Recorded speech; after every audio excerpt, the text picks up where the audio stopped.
এটা মনে হচ্ছে এক ধরনের হাত মজার প্রতিযোগিতা। দুজনের মুখের হাসি আর কপালে ভাঁজ দেখে বোঝা যাচ্ছে ওরা বেশ উপভোগ করছে খেলাটা।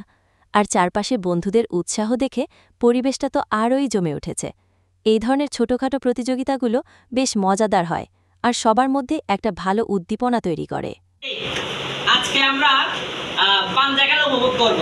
আলফা কোচিংয়ের মেধাবী শিক্ষার্থী পঞ্চম শ্রেণী ইফতি এবং তৃতীয় শ্রেণী শাহিদ, দুইজন শিক্ষার্থী আজকে পাঞ্জা খেলা খেলবে। তোমার বাড়ি কোথায়? চট্টগ্রাম। তোমার বাড়ি? ভোলা। চট্টগ্রাম আর ভোলার খেলা চলবে। তুমি কি চাল খাও? আতপ চাল। তুমি? সিদ্ধ চাল। ওয়াও। আচ্ছা, আমরা আজকে দেখবো সিদ্ধ চাল খাওয়া শিক্ষার্থী শক্তি বেশি না আতপ চাল খাওয়া শিক্ষার্থী বেশি। রেডি, 1 2 3। দেখি কে জিতে আজকে, সিদ্ধ চাল জিতবে না আতপ চাল জিতে?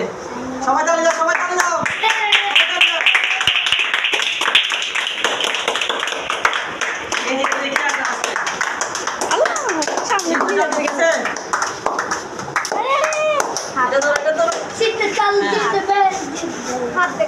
কে জিতে দেখি আজকে? খেলা কিন্তু হাড্ডাহাড্ডি হচ্ছে।